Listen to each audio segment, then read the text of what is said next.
अस्सलाम वालेकुम guys, welcome to my channel. आप देख रहे हैं वर्ल्ड ऑफ मशीन। मेरा नाम नवीद और आज मैं हाजिर हूँ एक नई वीडियो के साथ। दोस्तों, आज की इस वीडियो में सिर्फ और सिर्फ आप लोगों के जो क्वेश्चन हैं उनका मैं आंसर करूँगा। जो लोग कमेंट सेक्शन में पूछते हैं या जिन लोगों का मुझे व्हाट्सएप पे मैसेज आते हैं, अक्सर लोग सवाल पूछते हैं, कुछ लोग चीज़ें जानना चाहते हैं। तो आज की जो वीडियो है सिर्फ इसके अंदर मैं आपके सवालों का जवाब दूंगा जिन लोगों ने मुझसे सवाल पूछे हुए हैं।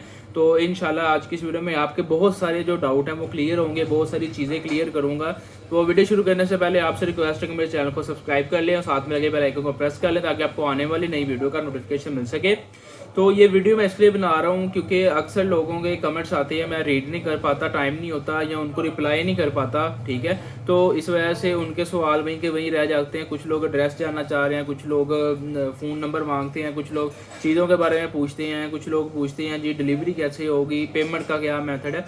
तो आज की इस वीडियो में जितने भी आप लोगों के सवाल हैं उन सबको क्लियर करूँगा। सबसे पहले और सबसे ज़्यादा पूछा जाने वाला सवाल है वो ये है कि आप जो है ना डिलीवरी कैसे करते हैं, डिलीवरी का तरीक़ेकार क्या है, डिलीवरी कैसे होगी। अगर कोई बंदे को मेरी वीडियो अच्छी लगती है या कोई चीज़ वेल्डिंग मशीन मंगवाना चाह रहा है, कोई ग्राइंडर मंगवाना चाह रहा है, तो बहुत सारे लोग ऐसे होते हैं जिनको पता नहीं होता कि कैसे आप डिलीवरी करवा सकते हैं और कैश ऑन डिलीवरी होगा या नहीं होगा। ये भी चीज़ आपको इस वीडियो में अंदर बताऊँगा। सबसे पहले मैं आपको इस वीडियो के अंदर बताता हूँ कि डिलीवरी का जो प्रोसेस है ना वो 3 तरीक़ों से होता है। 3 तरीके हैं। नंबर पहले, या तो बंदा खुद आ जाए दुकान के ऊपर, ठीक है, वो तो फिर डिलीवरी वाला सिस्टम ही खत्म हो गया ना। यानी कि ऑप्शन ये है कि यहाँ तो आप खुद आ जाओ लेने के लिए। अगर आप खुद नहीं आ सकते तो फिर डिलीवरी में 3 चीज़ें होती हैं। नंबर 1 माल होता है बिल्टी। अगर फ़र्ज़ करें मैं फैसलाबाद से हूँ तो अगर किसी ने लाहौर मंगवाना है या मुल्तान या बहावलपुर, कोई भी सिटी है, किसी भी जगह पे अगर मंगवाना चाह रहा है तो एक ऑप्शन है बिल्टी का।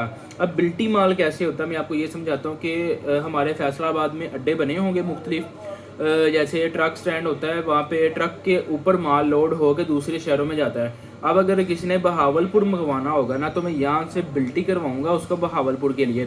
यहाँ से फैसलाबाद में अड्डा होगा जो बहावलपुर डिलीवर करता होगा। हम यहाँ पे फैसलाबाद वाले अड्डे पे जाएंगे, वहाँ पे जाके उनको पार्सल देंगे और वो एक हमें स्लिप देगा बना के। उस स्लिप के ऊपर आपका फ़ोन नंबर और आपके जो डिलीवरी के चार्जेस है ना वो लिखे होंगे। वो जो स्लिप होगी उसकी तस्वीर मैं आपको सेंड करूंगा और उस स्लिप के ऊपर आपके बहावलपुर में अड्डा होगा उसी कंपनी का, किसी और नाम से होगा या उसी नाम से होगा, उसके फ़ोन नंबर और नाम लिखा होगा उसी बिल्डिंग के ऊपर। यानी कि जो स्लिप आपको दूंगा उसके ऊपर उस अड्डे का नाम लिखा होगा। ठीक है, तो आपने क्या करना है, उस अड्डे पे फ़ोन करना है, उनसे एड्रेस समझ लेना, वहाँ पे जाके आपने उनको पेमेंट करनी है, जो डिलीवरी चार्जेस है वो दे के आपने अपना पार्सल ले लेना है। एक तरीका होगा ये। अब इस तरीके में ये होता है कि आपको पेमेंट पहले करनी पड़ती है। अगर फ़र्ज़ करें कि अगर कोई बंदा है बहावलपुर में बैठा हुआ है, उसने मुझसे एक ग्राइंडर मंगवानी है या ये ऐनक है, ये ऐनक मंगवाना चाह रहा है, ये फ़र्ज़ करें कि 1500 रुपये की 2000 की ऐनक है। अब इसकी जो पेमेंट होगी ये आपको पहले मुझे सेंड करनी पड़ेगी, ये आप मुझे सेंड करेंगे, फिर यहाँ से मैं बिल्टी करवा दूँगा। ठीक है, मिसाल दे रहा हूँ। ठीक है, तो एक तरीका ये हो गया बिल्टी का। ठीक है, इसमें पेमेंट आपने पहले करनी है। दूसरे नंबर पर अगर आपने अब आप पूछेंगे जी हम पेमेंट अगर कैश ऑन डिलीवरी चाहिए हो। अब कैश ऑन डिलीवरी ये लोग बहुत ज़्यादा सवाल पूछते हैं। अब इस चीज़ को समझने कैश ऑन डिलीवरी होता कैसे है और इसका तरीक़ाकार क्या है। ठीक है, कैश ऑन डिलीवरी का मकसद अब आपको लफ्ज़ नाम से ही पता चल रहा होगा कि कैश ऑन डिलीवरी के टाइम कैश मिलेगा। ठीक है, इसमें ये होता है कि मैं पार्सल यहाँ से भेजता हूँ, एक राइडर होता है वो आपके पास चीज़ लेके आता है, वो आपको वो चीज़ देता है और उसकी जो अमाउंट होती है वो आपसे ले लेता है। अब वही बंदा है बहावलपुर में बैठा हुआ है, वो मुझसे यही वाली ऐनक मंगवाता है, ये कहता है मुझे कैश ऑन डिलीवरी भेजो। अब जब उसने कैश ऑन डिलीवरी मंगवानी है ना तो कुछ लोग क्या करते हैं कि full payment cash on delivery करते हैं, कुछ क्या करते हैं कहते हैं हमें हाफ पेमेंट पहले भेजो। अब हमें क्या मसला आता है, हमें अपनी इस चीज़ में ये मसला आता है कि लोग क्या करते हैं चीज़ मंगवा लेते हैं और बाद में वसूल नहीं करते, लेते नहीं हैं वहाँ से। ये तो छोटी चीज़ है ना। अब एक बंदे ने वेल्डिंग मशीन मंगवा ली है, उसका वज़न है 4 से 5 किलो। ठीक है, 5 किलो जो डिलीवरी चार्जेस है ना वो वज़न के हिसाब से हमें पड़ते हैं जब हम कैश ऑन डिलीवरी भेजते हैं। जैसे TCS हो गया, लेपर्ड हो गया या MNP कोरियर सर्विस, कोई भी कोरियर सर्विस है ना, उनके जो चार्जेस है ना वो वज़न के हिसाब से होते हैं। 1 kg का और रेट है, 2 kg का और रेट है, 5 kg का और रेट है। अब जब जितना वज़न बढ़ता जाएगा उतना डिलीवरी चार्जेस जो है ना उसके बढ़ते जाएंगे। तो हमें ये मसला आता है कि अक्सर लोग चीज़ें मंगवाते हैं बाद में वसूल नहीं करते, हमें जाने का खर्चा भी पड़ जाता है और वापसी का भी हमें खर्चा पड़ जाता है। और उसमें तीसरा मसला ये होता है कि जो है ना उसमें चीज़ ख़राब होने का, चीज़ टूटने का बड़ी टेंशन रहती है कि अक्सर चीज़ें टूट जाती हैं, ख़राब हो जाती हैं। जो कैश ऑन डिलीवरी का प्रोसेस है ना उसमें ये होता है कि हम यहाँ से चीज़ पैक करके भेजते हैं कंपनी को, कंपनी यहाँ से फिर बहावलपुर अगर जाना ना तो सबसे पहले क्या करती है, वो लाहौर जाएगा, लाहौर से फिर एयरपोर्ट से मुख्तलिफ गाड़ियाँ आई होती हैं और वहाँ से फिर जो है ना बहावलपुर को जाता है। यानी कि अब यहाँ से हमने भेजा इस ऑफिस में, इस ऑफिस ने भेजा अगले वाले ऑफिस में, अगले वाले ऑफिस ने भेजा बहावलपुर, और बहावलपुर से फिर राइडर के हाथ लगेगा और वो फिर जाके डिलीवर करेगा। इस प्रोसेस में अक्सर चीज़ें क्या होता है, डैमेज होने का खतरा होता है, चीज़ टूट जाती है लेकिन जब वापस आती है ना तब ज़्यादा मसला होता है। तो कैश ऑन डिलीवरी से हम इसलिए कतराते हैं कि इसमें हमें नुकसान होता है। लोग कहते हैं जी हम कैसे यकीन करके पैसे भेज दें, हमारे साथ फ्रॉड हुआ है या हो जाता है। तो उसमें ये चीज़ होती है कि मैंने ऑप्शन ये रखा हुआ है, अगर फ़र्ज़ करेंगे मुझसे कोई चीज़ मंगवाता है ना कैश ऑन डिलीवरी पे, कुछ चीज़ें होती हैं मैं फुल पेमेंट भेजता हूँ, कुछ चीज़ें होती हैं कि मैं कैश ऑन डिलीवरी भेज देता हूँ। अब फ़र्ज़ करें कि अगर ये ऐनक मंगवानी है किसी ने, अब इसके जो डिलीवरी चार्जेस है ना वो फ़र्ज़ करेंगे 300 रुपये लगना है, तो मैं उससे बोलता हूँ कि 300 रुपये मुझे पहले सेंड करो, जो डिलीवरी चार्जेस है ना वो मुझे पहले सेंड करो, और इसकी जो अगर अमाउंट 2000 है ना ये आपने वहीं पे करनी है जब आपको पार्सल मिलेगा। यानी कि मैं अपने डिलीवरी चार्जेस उनसे पहले ले लेता हूँ। उसमें ये होता है कि अगर कस्टमर चीज़ ना ले ना तो मेरा नुकसान नहीं होगा, मेरे डिलीवरी चार्जेस नहीं लगेंगे, ठीक है ना। तो इस तरह से अब वेल्डिंग मशीन का क्या करता हूँ मैं 1000-2000 पहले मंगवा लेता हूँ, ठीक है। बाकी पेमेंट मैं कहता हूँ जब आपको पार्सल मिलेगा तब दे देना। अब जब 1000-2000 कस्टमर ने भेजा होता है ना, एक तो उसे भी टेंशन होती है और वो भी जिम्मेदारी के साथ पार्सल लेता है, और दूसरे नंबर पे ये कि फिर हमें भी मुतमिन होते हैं कि ये बंदे ने पार्सल लेना है, ये सीरियस बंदा है। तो इस वजह से हम कैश ऑन डिलीवरी जब भेजते हैं ना तो कुछ पेमेंट एडवांस लेते हैं, ठीक है। कुछ लोग तो फुल पेमेंट कर देते हैं, उनकी मेहरबानी है जो इत्मीनान करते हैं, और जो लोग डरते हैं वो उन्होंने कोई ना कोई नुकसान अपना किया होता है पहले, इस वजह से वो ज़रा डर रहे होते हैं। लेकिन जब फर्स्ट टाइम चीज़ मंगवाना होता है ना तब थोड़ी सी मुश्किल होती है। तो कैश ऑन डिलीवरी का ये प्रोसेस है। और इसमें एक चीज़ और मैं आपको बता दूं कि जब आपने कैश ऑन डिलीवरी मंगवाना ना 3 से 4 दिन 5 दिन भी लग सकते हैं पार्सल में डिलीवर होने में, ठीक है। इसमें टाइम लगता है, इसमें डिपेंड करता है एरिया कौन सा है। अगर नज़दीक होगा, मेन सिटी होगा, जल्दी डिलीवर हो जाएगा, अगर साइड वाली एरिया होगा थोड़ा टाइम लगेगा, ठीक है। तो इसमें ये चीज़ें होती हैं। तो इसमें एक डिलीवरी चार्जेस भी ज़्यादा लगते हैं और दूसरा पे टाइम भी ज़्यादा लगता है। और अगर आप में से कोई भी भाई जो वीडियो देख रहा है, अगर आप में से कोई भी भाई कैश ऑन डिलीवरी मंगवाना चाह रहा है ना, चाहे वेल्डिंग मशीन है चाहे कोई चीज़ है, आपको कुछ पेमेंट जो है ना वो पहले एडवांस करनी पड़ेगी, बाकी पेमेंट आप ऑन डिलीवरी पे मंगवा सकते हैं। ये आपके लिए फ़ायदा किया होगा है। लेकिन अगर आप ये बोले ना कि भाई चीज़ भेज दो हम पैसे वहाँ पर देंगे, तो ऐसा नहीं होगा, ठीक है। पेमेंट आपको पहले करनी पड़ेगी। इसमें एक चीज़ मैं और क्लियर करता जाता हूँ कि लोग कहते हैं जी हम कैश ऑन डिलीवरी पे चीज़ मंगवाएंगे ना तो हमारे साथ फ्रॉड नहीं होगा।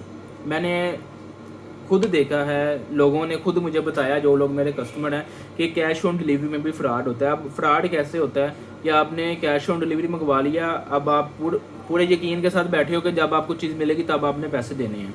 राइडर आएगा और आपको वो चीज़ देगा, ये अब मैंने ऐनक भेजी ना ये वाली, वो आपको ऐनक देगा लेकिन वो आपको ओपन नहीं करने देगा, पार्सल ओपन नहीं करने देगा, वो आपसे पहले पैसे लेगा, ठीक है ना। उसने पैसे लेने हैं, उसके बाद उसने आपको पार्सल ओपन करने देना। ये नहीं होगा कि आप खोलेंगे, चेक करेंगे, फिर उसको पैसे करेंगे, ऐसा वो राइडर नहीं करने देगा, क्योंकि कंपनी की पॉलिसी होती है अगर वो इस तरह ओपन करने दे ना पार्सल तो फिर राइडर ही 2 नंबरी करना शुरू कर दे, चीज़ें निकाल लें, इस तरह से फिर फ्रॉड होना शुरू हो जाए। तो इस वजह से कंपनी नहीं ओपन करने देती। बहुत कम जगह पे ऐसा होता है कि ओपन चेक अलाउ होता है, वो भी बहुत ज़्यादा पापड़ बेलने पड़ते हैं इसके लिए, फिर करवाना पड़ता है, लेकिन लोग इस चक्कर में नहीं पड़ते। अब आपने ये ऐनक मंगवाई है, मैंने आपको भेज दी, अब राइडर आया आपके पास, उसको आपने क्या किया, उसको आपने पैसे दिए, ये चीज़ ले ली, राइडर चला गया। जब आपने एक बार राइडर को पैसे दे दिए, आपने ये ले लिया, उसके बाद राइडर की कोई जिम्मेदारी नहीं है, क्योंकि वो तो एक पार्सल डिलीवर करने वाला बंदा। यही लोग बात हमारी समझते नहीं है, उनके दिमाग में पता नहीं क्या चीज़ बैठी हुई है कि कैश ऑन डिलीवरी में फ्रॉड नहीं होता। अब मैं चाहूँ तो इसके अंदर मैं कुछ भी डाल के भेज दूँ, आप क्या कर लोगे, ठीक है, कुछ भी नहीं कर सकते आप, ठीक है। तो लोग इस तरह भी फ्रॉड करते हैं कि दिखाते कुछ हैं, भेजते कुछ हैं, चीज़ आपको जब पहुंच जाती है वहाँ पे आप राइडर चला जाता है पैसे लेके, आप खोल के देखते उसके अंदर यहाँ चीज़ डैमेज होती है या कोई और निकल आती है। तो जो लोगों का ये माइंड है ना कि कैश ऑन डिलीवरी मंगवाएंगे तो फ्रॉड नहीं होगा, ऐसा बिल्कुल नहीं होता। जिस बंदे ने 2 नंबरी करनी है ना, उसको पेमेंट पहले दो या पेमेंट बाद में दो, उसने कर ही लेनी है आपके साथ, ठीक है ना। ये चीज़ कन्फर्म मैं आपको बता रहा हूँ। तो अगर आपके माइंड में ये चीज़ है ना तो फिर आप, मैं इसके अलावा कुछ नहीं कह सकता, ठीक है। तो एतमाद करना सीखें। अब आप लोगों को मैं बताता हूँ कि आप कैसे यकीन कर सकते हैं किसी के ऊपर। आप देखिए, अगर मेरी वीडियो देख रहे हो ना तो मेरे चैनल को विजिट करो, देखो मेरी बाकी वीडियोस देखो ना जाके, देखो कितने सब्सक्राइबर हैं, कितने फॉलोअर्स हैं, और रोज़ वीडियो बना रहा है, एक जगह पे वीडियो बना रहा है या कहीं बाहर घूम फिर के वीडियो बना रहा है। लोगों को पता चल जाता है देख के, अगर आप एक बंदे को रेगुलर देखते हो पता चल जाता है कि बंदा 1 नंबर है या 2 नंबर है, ठीक है। तो ये चीज़, अब ये हो गया दूसरा तरीका जो मैंने आपको बताया डिलीवरी का। सबसे पहले बिल्टी का, उसके बाद ये कैश ऑन डिलीवरी का, इसमें ये मैं सब आप लोगों के सवालों के जवाब क्लियर कर रहा हूँ जो लोग मुझे अक्सर क्वेश्चन पूछते हैं या जो मैं उनको समझाना चाह रहा हूँ चीज़ें, ठीक है। उसके बाद तीसरा तरीका होता है बस के ज़रिए, वैगन के ज़रिए या किसी भी सर्विस के ज़रिए। मिसाल के तौर पे अब एक बंदा बहावलपुर में बंदा बैठा हुआ है, उसने यही वाली ऐनक मंगानी है, ठीक है। मैं उसको कहता हूँ यार ये अगर आपको ऐनक चाहिए, वो कह रहा है मुझे अर्जेंट चाहिए, ठीक है। ये ज़्यादातर अर्जेंट में होता है, या जो लोग यकीन करते हैं ना कि पेमेंट पहले कर देते हैं, ये उन लोगों के लिए। वो कहता है यार आप किसी भी बस पर खवा दो जो बहावलपुर आती है। अब उसने मुझे पैसे भेज दिए इसके, मैं क्या करूँगा, यहाँ पे अड्डे पे जाऊँगा जहाँ से बसें जाती हैं। बहावलपुर का जो टाइम होगा ना, उस बस वाले को, कंडक्टर को या ड्राइवर को मैं ये दे दूँगा और उसको बता दूँगा कि यार ये उस बंदे का है, उसका ड्राइवर का नंबर और कंडक्टर का नंबर या गाड़ी का नंबर मैं अगले बंदे को दे दूँगा। टाइम बता दूंगा इतने बजे बस पहुंचेगी। वो क्या करेगा, वो कॉल करेगा उस ड्राइवर को जब उसके शहर में पहुंच जाएगी। फ़र्ज़ करेंगे कि 6 घंटे लगते हैं बहावलपुर को या 8 घंटे लगते हैं, तो उसने टाइम बता देना कि हम इतने बजे पहुंचेंगे अड्डे पे, आपने इतने बजे रब्ता कर लेना है। उतने बजे वो ड्राइवर के साथ रब्ता करेगा और वहाँ पर जाके उसको डिलीवरी के पैसे देगा, 400-500 जितना भी किराया वो तय करेगा और अपनी चीज़ ले लेगा। ये तो हो गया पेमेंट पहले करने पे, ठीक है। तो इसमें भी आपको पेमेंट पहले करनी पड़ेगी, और अगर आपने बिल्टी करवाना है इसमें भी आपको पेमेंट पहले ही करनी पड़ेगी। सिर्फ कैश ऑन डिलीवरी एक वाहद ऐसी है जो TCS, लेपर्ड, कोरियर ने किसी भी सर्विस के ज़रिए भेजती है ना, तो उसमें ऐसा होता है कि आपको जो है ना पेमेंट कैश ऑन डिलीवरी होती है, लेकिन उसमें भी मैंने आपको तरीक़ेकार बता दिए। ये तो हो गया डिलीवरी का प्रोसेस, आपको मैंने सारा समझा दिया कि इस तरह से डिलीवरी होती है, ठीक है। अब उसके बाद आपको बताता हूँ कि लोग कहते हैं कि आप वीडियो में प्राइस क्यों नहीं बताते। अब ये इसकी मैंने वीडियो बनाई है, एक चीज़ है इसकी मैंने ऐनक दिखाई है, इसकी मैंने प्राइस नहीं बताई है आपको, ठीक है। लोग कहते हैं आप प्राइस वीडियो में बताया करो। मैंने शुरू में जब मैंने वीडियोस बनानी शुरू की थी, मैंने प्राइस बताना शुरू की वीडियो के अंदर, तो कुछ अरसे के बाद कुछ लोगों ने वहीं पे कमेंट करने शुरू कर दिए, यार ये इसका रेट ज़्यादा है, ये वहाँ से इतने की मिलती है, ये वहाँ से इतने की मिलती है। आपको पता है लोग टांग खींचने वाले लोग ज़्यादा होते हैं, ठीक है, सपोर्ट करने वाला कोई नहीं होता, ठीक है। हालांकि चीज़ का रेट ज़्यादा भी ना हो, फिर भी लोग नीचे, आपको पता है ये हमारी साइकी है लोगों की, पाकिस्तान में अक्सर लोग यही कुछ करते हैं। आप मैं नहीं, बाकी लोगों की वीडियो पे जाके देखो ना, वहाँ पे भी लोगों ने कमेंट्स किए होते हैं, यार ये 2 नंबर है, ये इतने की चीज़ें मिलती है, वहाँ से इतने की मिलती है, वहाँ से ले लो, ऐसे ले लो। एक ये वजह थी मैं प्राइस ना बताने की। दूसरी वजह ये थी कि अब इसकी मैंने प्राइस बताई है ना, मिसाल 500 रुपया। अब कोई बंदा है, उसने 6 महीने बाद या साल बाद ये वीडियो देखी ना मेरी, उसकी नज़र में आई वीडियो, उसको अब प्राइस इसकी भर गई है, अब 1000 रुपये इसकी प्राइस हो गई है। उसने कहना मुझे 500 की ही दो, आपने तो वीडियो में 500 बताई थी। अब वो ना टाइम देखेगा कि ये वीडियो कितनी पुरानी है, ना ये देखेगा कि अब रेट क्या हो गया, मार्केट में कितनी महंगाई होगी, वो चीज़ नहीं देखेगा। उसके माइंड में सिर्फ वही चीज़ ही होगी कि बस ना ये आपने वीडियो में 500 बोला था तो हमें 500 की दो, ठीक है। तो इस तरह मेरी बहुत सारी कस्टमर के साथ बहस हुई है, काफ़ी बार बहस हुई है, इस वजह से मैंने जो है ना वीडियो में प्राइस बताना छोड़ दिया। अब आप वीडियो देख रहे हो, एक बंदा है, आपने चीज़ लेनी है, तो आप, मेरा नंबर आपको मिलेगा, उस नंबर पे आप मुझसे रब्ता करो, पूछो यार भाई इसकी क्या प्राइस है, अगर समझ में आता ले लो, नहीं समझ में आता ना लो, ठीक है। तो उसमें ये तो नहीं है कि आप वीडियो में प्राइस बताओ या नीचे प्राइस बताओ। तो इस वजह से मैंने वीडियो में प्राइस बताना छोड़ दिया, अब वीडियो में प्राइस नहीं बताता। अगर किसी की समझ में आता है, लेना है चीज़, जो सीरियस बंदा है वो रब्ता कर लेता है, वो मंगवा लेता है। और जिस बंदे ने सिर्फ प्राइस ही पूछनी है वो सिर्फ प्राइस ही पूछेगा, उसने और कुछ नहीं करना, ठीक है। तो इस वजह से मैंने प्राइस बताना भी छोड़ दिया वीडियोज़ के। एक और बात, अक्सर लोग मुझसे नाराज़ रहते हैं इस वजह से कि मैं कॉल पिक नहीं करता, ठीक है। इस वीडियो में मैं आपको इसके मतलब भी बता देता हूँ कि कॉल क्यों नहीं पिक करता या जानबूझ के नहीं करता, ये क्या वजह होती है। असल में होता ये है कि कॉलें आती बहुत ज़्यादा है। आप देखें ना, मैंने वीडियोस लगाई होती हैं, वीडियोस के ऊपर व्यूज़ आते हैं। अब हर बंदा तो मुझे कॉल कर रहा होता है चीज़ पूछने के लिए, तो इतनी कॉलें आती हैं कि बास टाइम ऐसे होता है कि अब देखें मोबाइल मैंने चार्जिंग पर लगाया हुआ है, ठीक है। तो चार्जिंग तब तक मोबाइल चार्ज हो रहा है ना, तब तक तकरीबन 20-15 कॉलें आ जाती हैं, ठीक है। अब अगर हर एक को मैं बैक कॉल करूँगा ना, तो वो होगा ये कि टाइम बहुत ज़्यादा लगेगा, एक तो हर एक को कॉल करने के लिए।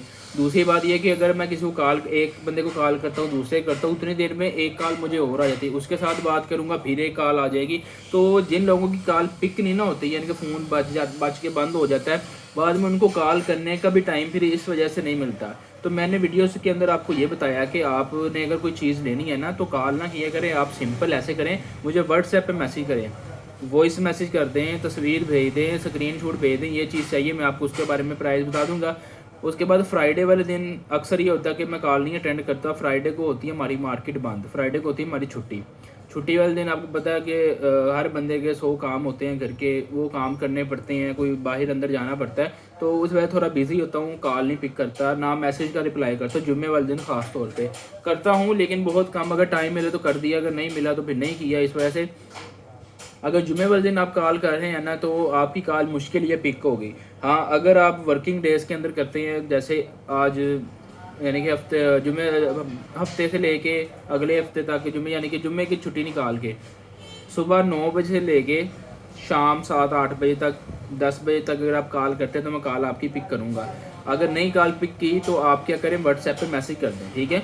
हर एक को मैं यही कहूँगा कि व्हाट्सएप पे मैसेज कर दिया करें, कॉल किया ही ना करें, व्हाट्सएप पे मैसेज कर दिया करें। सिंपल तरीका है, बंदा कोई कस्टमर डील कर रहा होता है, कोई सामान लगा रहा होता है, या मोबाइल चार्जिंग पे लगा होता है, इस वजह से कॉल मिस हो जाती है। तो ये वजह आता है जिनकी वजह से जो है ना, मैं कॉल वगैरह नहीं पिक कर पाता। बाज़ टाइम तो लोग अक्सर नाराज़ होते हैं मुझसे कि यार आप कॉल ही नहीं अटेंड करते, चीज़ कैसे सेल करोगे, तो ये चीज़ होती है। बाकी ये कि उम्मीद करता हूँ कि आपको इस वीडियो के अंदर काफ़ी सारी चीज़ें क्लियर हो गई होंगी। तो वीडियो को आपने लाइक करना है, शेयर करना है और चैनल को सब्सक्राइब कर लें, ठीक है। अगर कोई मज़ीद आप पूछना चाह रहे हैं किसी चीज़ के मतलब, तो नीचे कमेंट में लिख दें, इंशाल्लाह नेक्स्ट वीडियो बनाएंगे तो आपको तफसील में उसके बारे में भी बात करेंगे। तो इंशाल्लाह मिलते हैं नेक्स्ट वीडियो में। बहुत सारा ख्याल रखिएगा। ओके फ्रेंड्स, अल्लाह हाफ़िज़। चैनल को सब्सक्राइब करना मत भूलिएगा।